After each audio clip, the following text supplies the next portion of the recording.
Welcome back.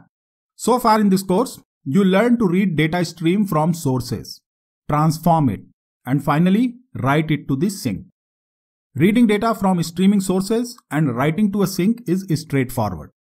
In fact, transformations are also straightforward for those who already learned to use data frames. However, stream processing brings some features to simplify our life. In this section and in the next section, we will focus on those new transformation features and their internals. So, let's start. Spark streaming transformations are broadly classified into two categories: stateless transformations and stateful transformations. To understand the difference between these two categories, you must clearly know the answer to the following question. What is the state? Let me explain. We already learned that the Spark structured streaming application runs as a series of micro batches, right? We created an example to calculate customer rewards and sent a notification to the customer. Let's say we have a new customer today. He shopped at one of our stores and you got an invoice. The first micro batch starts and computes his rewards. It looks like this. Now you created a notification record and sent it to the customer. Your first micro batch completes here. However, the micro batch will also push this record to a state store for future reference. Now the customer again comes back to your store the next day. A micro batch will get the invoice and calculate the rewards for the new invoice. The outcome should look like this. What does it mean? The customer shopped for 300, right? But his total purchase is now 800. How? Well, 500 comes from the state store and 300 for today's invoice. Similarly, his reward points is 160. 100 comes from a state store and 60 for the new purchase. Make sense? This new record will go to the sink and it will also update the state store. Why? Because the state of the customer is changed, so it must be updated. Now let's assume the customer comes for the third time and makes another purchase. The new micro batch will compute the rewards, which looks like this. This time he purchased for 800 and we computed his totals again.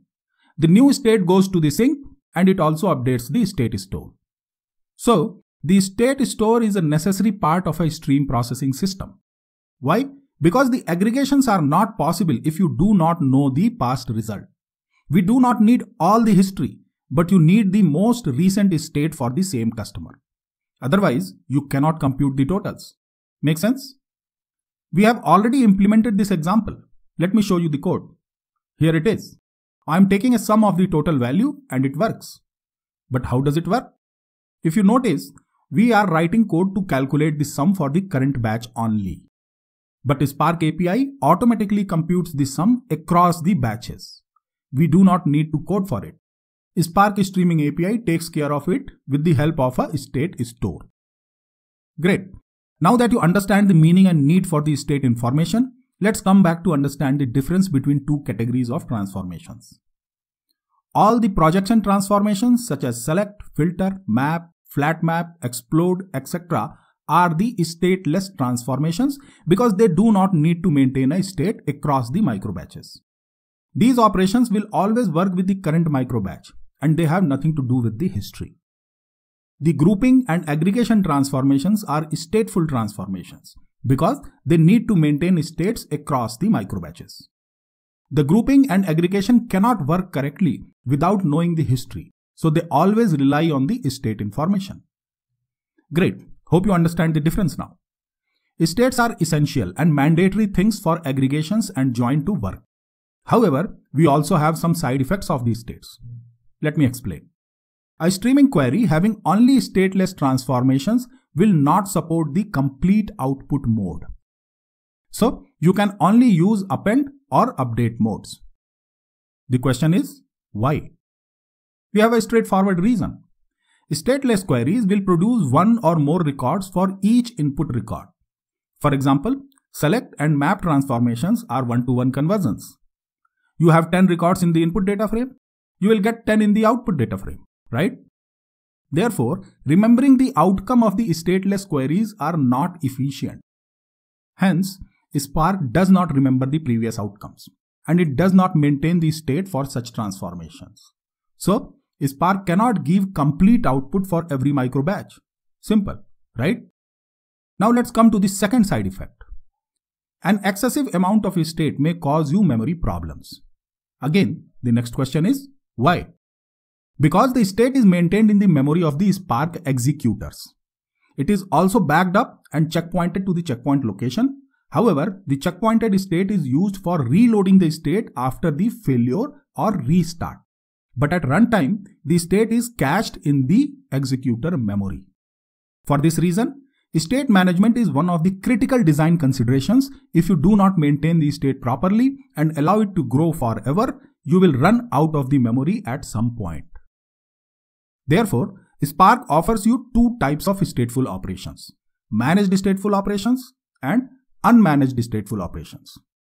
All stateful operations are classified into the first category, where the Spark manages intermediate state and its life cycle. Spark will automatically clean the state entries when they are no longer needed.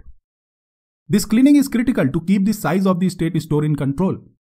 Whereas the unmanaged stateful operations are more flexible and they allow you to define your own custom state cleanup logic. However, unmanaged stateful operations are evolving and they are only available in Scala and Java language.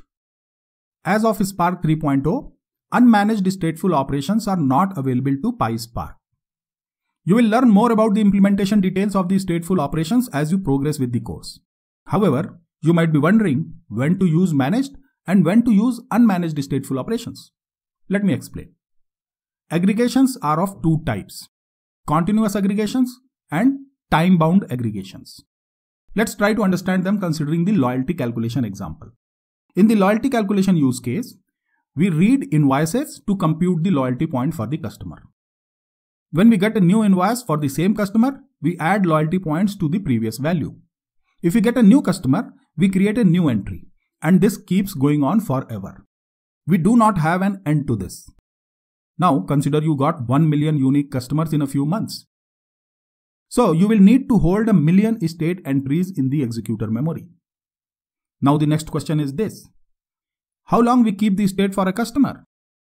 Many of your customers might not be active for a long time. Do you want to keep the state in memory? In fact, there is no way for Spark to know if the customer is now inactive for a long time and his state should be cleaned. By default, all the stateful operations are managed by Spark. So this state is also managed by the Spark. The loyalty aggregation is an ever-growing continuous aggregation, and hence Spark will never clean the state. It doesn't even know when to clean the customer record.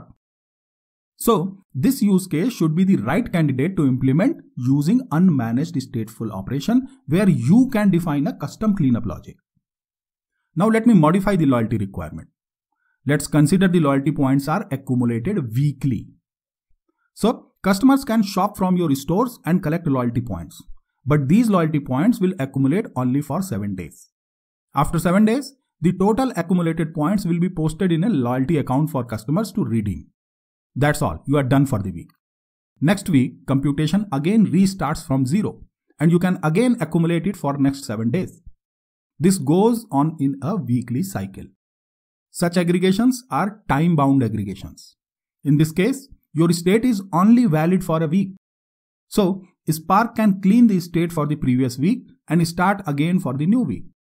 The point is straight. All time-bound aggregations are the right candidate for Spark to manage the state cleanup. However, if you are going for a continuous aggregation, you should consider applying a custom cleanup logic. Make sense? Great. Let me summarize the takeaways of this video. Spark Structured Streaming offers you two types of transformations: stateless transformation and stateful transformation. Stateless transformations do not support complete output mode, and we discussed a reason for the same, right? Stateful transformations will store the intermediate state information in the executor memory. So, cleaning the outdated state becomes a critical design decision. Therefore, you should prefer to model your solutions using time-bound states. In the case of time-bound states, Spark will clean the outdated states and you can keep the memory requirement in control. However, if a time-bound state is not an option, you must consider using unmanaged stateful transformation and provide your own cleaning logic. However, unmanaged stateful transformations are only available to Scala and Java APIs. PySpark 3.0 does not provide APIs for implementing unmanaged states. That's all for this video. And we will start learning the mechanics of implementing time-bound stateful transformations from the next video. See you again. Keep learning and keep growing.